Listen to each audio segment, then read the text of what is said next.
ചെറുതെങ്കിലും ഇമ്മിണി വലിയ കാര്യം. നമ്മളൊക്കെ സോപ്പ് ഉപയോഗിക്കുന്നവരാണ് അല്ലേ? എന്നാൽ നമ്മൾ ഉപയോഗിക്കുന്ന സോപ്പിൽ മനുഷ്യരുടെ ശരീരാവശിഷ്ടങ്ങൾ അടങ്ങിയിട്ടുണ്ട് എന്ന് പറഞ്ഞാലോ? അറപ്പ് തോന്നുന്നുണ്ടാവും അല്ലേ? നിങ്ങൾ ഉപയോഗിക്കുന്ന സോപ്പിനെ കുറിച്ചല്ല പറയുന്നത്. മനുഷ്യരുടെ കൊഴുപ്പും ശരീരാവശിഷ്ടങ്ങളും കൂട്ടിച്ചേർത്ത് സോപ്പുണ്ടാക്കി അയൽവാസികൾക്കും സുഹൃത്തുക്കൾക്കും കൊടുത്തിരുന്ന ഒരാളുണ്ടായിരുന്നു. സോപ്പ് മാത്രമല്ല, മനുഷ്യരുടെ രക്തം ഉപയോഗിച്ച് നിർമ്മിച്ച കേക്കുകൾ അദ്ദേഹം അയൽവാസികൾക്കും സുഹൃത്തുക്കൾക്കും നൽകിയിരുന്നു. പറഞ്ഞു വരുന്നത് സോപ്പ് മേക്കർ ഓഫ് കൊറേജിയോ എന്നറിയപ്പെട്ട ഒരു സീരിയൽ കില്ലറെ കുറിച്ചാണ്. ലിയനാർഡോ സിയാൻസൊലി എന്നായിരുന്നു അവരുടെ പേര്. ഏതൊരു സീരിയൽ കില്ലർക്കും ഒരു ഫ്ലാഷ് ബാക്ക് ഉണ്ടാകുമല്ലോ. ഇവർക്കും ഉണ്ടായിരുന്നു അങ്ങനെ ഒരു ഫ്ലാഷ് ബാക്ക്. ലിയനാർഡോയുടെ അമ്മ എമിലിയ നന്നേ ചെറുപ്പത്തിൽ തന്നെ ഒരു അപരിചിതനാൽ മാനഭംഗപ്പെട്ടിരുന്നു. അന്നത്തെ കാലമായതുകൊണ്ട് തന്നെ അവരുടെ കുടുംബം അയാളെ കൊണ്ട് തന്നെ അവരെ വിവാഹം കഴിപ്പിക്കുകയും ചെയ്തു. അങ്ങനെ ജനിച്ച കുഞ്ഞായിരുന്നു ലിയനാർഡോ. ലിയനാർഡോ ജനിച്ച് 6 വർഷത്തിനുള്ളിൽ തന്നെ മദ്യപാനിയായ പിതാവ് മരണപ്പെട്ടിരുന്നു. അതിനുശേഷം ലിയനാർഡോയുടെ അമ്മ എമിലിയ മറ്റൊരു വിവാഹം കഴിക്കുകയും ചെയ്തു. ഒരുപാട് ശാപം നിറഞ്ഞ കുത്തുവാക്കുകൾ കേൾക്കേണ്ടി വന്നിട്ടുണ്ട് ലിയനാർഡോയ്ക്ക്. രണ്ടാനച്ഛൻ ഈ വിഷയത്തിലൊന്നും ഇടപെടാറില്ലായിരുന്നു. പലതവണ അവൾ ആത്മഹത്യക്ക് ശ്രമിച്ചിട്ടുണ്ട്. പക്ഷേ വിവാഹപ്രായമായതോടുകൂടി ചെറിയ രീതിയിൽ എമിലിയ തൻ്റെ മകളോട് ഇഷ്ടം കാണിച്ചു തുടങ്ങി. മറ്റൊന്നിനുമല്ല എന്ന് ലിയനാർഡോയ്ക്ക് മനസ്സിലായിരുന്നു. പണമുള്ള ഒരാളെ കൊണ്ട് തന്നെ വിവാഹം കഴിപ്പിക്കണം, അതുവഴി അവരുടെ സാമ്പത്തിക ജീവിതം വളർത്തണം. ഇതായിരുന്നു ആ അമ്മയുടെ ആഗ്രഹമെന്ന് മകൾക്ക് മനസ്സിലായി. പക്ഷേ ആ നാട്ടിലെ തന്നെ ഒരു ക്ലർക്കിനെ അവൾക്ക് ഇഷ്ടമായിരുന്നു. റാഫേൽ പൻസാടി എന്നറിയപ്പെടുന്ന ആ ക്ലർക്കിനോട് അതിയായ താല്പര്യം അവൾക്കുണ്ടായിരുന്നു. എന്നാൽ ആ താല്പര്യം അറിഞ്ഞ അമ്മ അവളെ എതിർത്തു. ഒരിക്കലും നിനക്ക് ചേരുന്ന ഒരു ബന്ധമല്ല അത് എന്നായിരുന്നു എമിലിയ അവളോട് പറഞ്ഞത്. പക്ഷേ ആ എതിർപ്പിനെ അവഗണിച്ചുകൊണ്ട് അവർ ഒരുമിച്ച് ജീവിക്കുകയായിരുന്നു. വളരെ സന്തോഷത്തോടു കൂടിയാണ് അവർ ജീവിച്ചത്. ആ ജീവിതത്തിൽ 17 തവണ അവൾ ഗർഭിണിയായി. പലതവണ ആ ഗർഭം അലസിപ്പോയിരുന്നുവെങ്കിലും അവർക്ക് 4 കുഞ്ഞുങ്ങൾ ജനിച്ചു. ആ കുഞ്ഞുങ്ങളിൽ അവൾക്ക് ഏറ്റവും ഇഷ്ടം മൂത്ത പുത്രനായ ഗുസിപ്പയെയായിരുന്നു.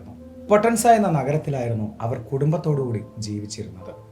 അവിടെ ഒരു വലിയ ബാങ്കിലെ ജാനിറ്ററായി ജോലി ചെയ്യുകയായിരുന്നു ലിയനാർഡോ. ഒരിക്കലൊരു സംഭവം ഉണ്ടായി. ആ ബാങ്കിൽ നടന്ന ഒരു സാമ്പത്തിക തിരിമറിയിൽ ലിയനാർഡോയെ പോലീസ് അറസ്റ്റ് ചെയ്തു. ഏതാനും ദിവസങ്ങൾക്കുള്ളിൽ തന്നെ കുറ്റവിമുക്തയായി അവൾ ജയിലിൽ നിന്നും പുറത്തിറങ്ങി.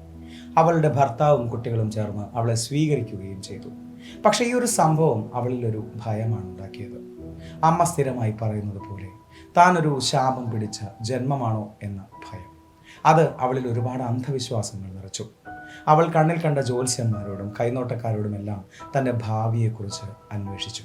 1930 ആ നഗരത്തിൽ ഒരു വലിയ ഭൂചലനം ഉണ്ടായി. അതിലൊരുപാട് പേർ മരണപ്പെട്ടു, ഒരുപാട് കെട്ടിടങ്ങൾ തകർന്നു. അതെല്ലാം തൻ്റെ നിർഭാഗ്യം കൊണ്ടാണ് എന്നായിരുന്നു ലിയനാർഡോ വിശ്വസിച്ചത്. സകലതും നഷ്ടപ്പെട്ട അവർ തൻ്റെ കുഞ്ഞുങ്ങളെയും കൊണ്ട് കൊറേജിയ നഗരത്തിലേക്ക് താമസം മാറുകയായിരുന്നു. അതോടുകൂടി എല്ലാം ആരംഭിക്കുകയായിരുന്നു. നിങ്ങളുടെ വലത്തെ കയ്യിൽ എനിക്ക് കാണാൻ സാധിക്കുന്നത് ഒരു ജയിലാണ്. നിങ്ങളുടെ ഇടത്തെ കയ്യിൽ കുറ്റവാളികളെ പൂട്ടിയിട്ട ഒരു ഭ്രാന്താശുപത്രി. ലിയനാർഡോയുടെ കൈ നോക്കി ഒരു റൊമാനി കൈനോട്ടക്കാരൻ പറഞ്ഞ വാക്കുകളാണത്. അതവരെ നന്നെ ഭയപ്പെടുത്തിയിരുന്നു. എന്നാൽ ആ വിഷമത്തിലും അവർക്ക് ഒരു സന്തോഷ വാർത്തയുണ്ടായി. 1939 ഇറ്റാലിയൻ ആർമി ലിസ്റ്റിൽ ഗുസിപ്പി സ്ഥാനം പിടിച്ചു എന്നൊരു വാർത്ത. പണമുണ്ടാക്കാൻ വേണ്ടിയാണോ എന്നറിയില്ല, അന്ധവിശ്വാസം കൂടിയിട്ടാണോ എന്നും അറിയില്ല. അതോടുകൂടി കൊലപാതകങ്ങളുടെ പരമ്പര ആരംഭിക്കുകയായിരുന്നു. അവരുടെ ആദ്യത്തെ ഇര ഫോസ്റ്റീന സെറ്റി എന്ന സുന്ദരിയും അവിവാഹിതയും പണക്കാരിയുമായിരുന്ന ഒരു സ്ത്രീയായിരുന്നു. ഫോസ്റ്റീനയെ ലിയനാർഡോ വീട്ടിലേക്ക് ക്ഷണിച്ചു. അതിനുശേഷം അവരോട് പറഞ്ഞു, നിങ്ങൾക്ക് പറ്റിയ ഒരു യുവാവിനെ പോലാ നഗരത്തിൽ താൻ കണ്ടെത്തിയെന്നും അടുത്ത ദിവസം തന്നെ ഫോസ്റ്റീനയെക്കുറിച്ച് അയാളോട് സംസാരിക്കാൻ പോവുകയാണ് എന്നും. കാലങ്ങളായി വിവാഹം നടക്കാതിരുന്ന ഫോസ്റ്റീനയ്ക്ക് അത് വളരെയധികം സന്തോഷം നൽകിയ ഒരു വാർത്തയായിരുന്നു. അടുത്ത ദിവസം തന്നെ $530 സമ്മാനവുമായി ഫോസ്റ്റീന ലിയനാർഡോയെ വന്ന് കണ്ടു. $530 എന്നാൽ ഇന്ന് ഏതാണ്ട് $9,500 വില വരും. എന്നാൽ അവിടെ സംഭവിച്ചത് മറ്റൊന്നായിരുന്നു. ലിയനാർഡോ നൽകിയ വൈൻ കഴിച്ച് മയങ്ങിപ്പോയ ഫോസ്റ്റീനയെ ഒരു മഴ ഉപയോഗിച്ച് അവർ 9 കഷണങ്ങളാക്കി മുറിച്ചു മാറ്റി. അതിനുശേഷം ലൈ എന്ന ആൽക്കലിൻ സൊല്യൂഷനിൽ ഈ ശരീരഭാഗങ്ങളും ശരീരാവശിഷ്ടങ്ങളും അലിയിച്ചു ചേർത്തു. അവിടെ ചിന്തിയ ചോര കോരിയെടുത്ത് അതിനോട് പാലും മധുരവും ചേർത്ത് രുചികരമായ കേക്ക് നിർമ്മിച്ചു. ആ കേക്ക് സുഹൃത്തുക്കൾക്കും അയൽവാസികൾക്കും അവർ നൽകി. അവരത് ആസ്വദിച്ച് ഭക്ഷിച്ചു.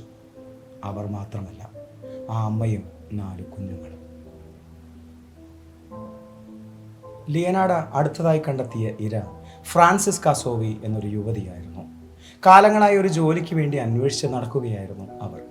അവർക്ക് പറ്റിയ തക്കതായ ഒരു ജോലി കണ്ടെത്തിയെന്ന സന്തോഷ വാർത്ത അവരെ അറിയിച്ചായിരുന്നു ലിയനാർഡോ അവരെ വീട്ടിലേക്ക് ക്ഷണിച്ചത്. വൈൻ കഴിച്ച് ലിയനാർഡോയുടെ മഴുകൊണ്ട് വീണ്ടും 9 കഷണങ്ങളായി മാറാനായിരുന്നു അവരുടെയും വിധി. അവരുടെ രക്തം കൊണ്ടും കേക്കുകൾ നിർമ്മിക്കപ്പെട്ടു. മൂന്നാമതായി അവർ തിരഞ്ഞെടുത്തത് വെർജീനിയ എന്ന ഓപ്പറ ഗായികയായിരുന്നു. പല കാരണങ്ങൾ പറഞ്ഞ് അവർ അവരെ വീട്ടിലേക്ക് ക്ഷണിച്ചു, കേക്ക് ഉണ്ടാക്കി. പക്ഷേ മറ്റു കൊലപാതകങ്ങളിൽ നിന്നും ഇവിടെ ഒരു വ്യത്യാസം സംഭവിച്ചിരുന്നു. മറ്റൊന്നുമല്ല, അവരുടെ ശരീരഭാഗങ്ങൾ നശിപ്പിക്കാനായി ഇത്തവണ അവർ തിരഞ്ഞെടുത്തത് കോസ്റ്റിക് സോഡയായിരുന്നു. അതുവഴി മറ്റൊരാശയത്തിലേക്കാണ് ലിയനാർഡോ എത്തിയത്. മൃഗക്കൊഴുപ്പിന് പകരം എന്തുകൊണ്ട് മനുഷ്യൻ്റെ കൊഴുപ്പ് ഉപയോഗിച്ച് സോപ്പ് നിർമ്മിച്ചുകൂടാ എന്ന്. അങ്ങനെ വെർജീനിയയുടെ കൊഴുപ്പും ശരീരഭാഗങ്ങളും അരച്ചു ചേർത്ത് അവർ സോപ്പുണ്ടാക്കി. ആ സോപ്പ് കഷ്ണങ്ങൾ മുറിച്ച് അവർ സുഹൃത്തുക്കൾക്കും അയൽവാസികൾക്കും സമ്മാനമായി നൽകുകയും ചെയ്തു. ഇങ്ങനെ ആരും അറിയാതെ പോയ മരണങ്ങൾ എങ്ങനെയാണ് ലോകമറിഞ്ഞത്? അതിന് കാരണം വെർജീനിയയുടെ മരണമായിരുന്നു. വെർജീനിയയുടെ സഹോദരിക്ക് അവരുടെ തിരോധാനത്തിൽ ചെറിയൊരു സംശയമുണ്ടായിരുന്നു.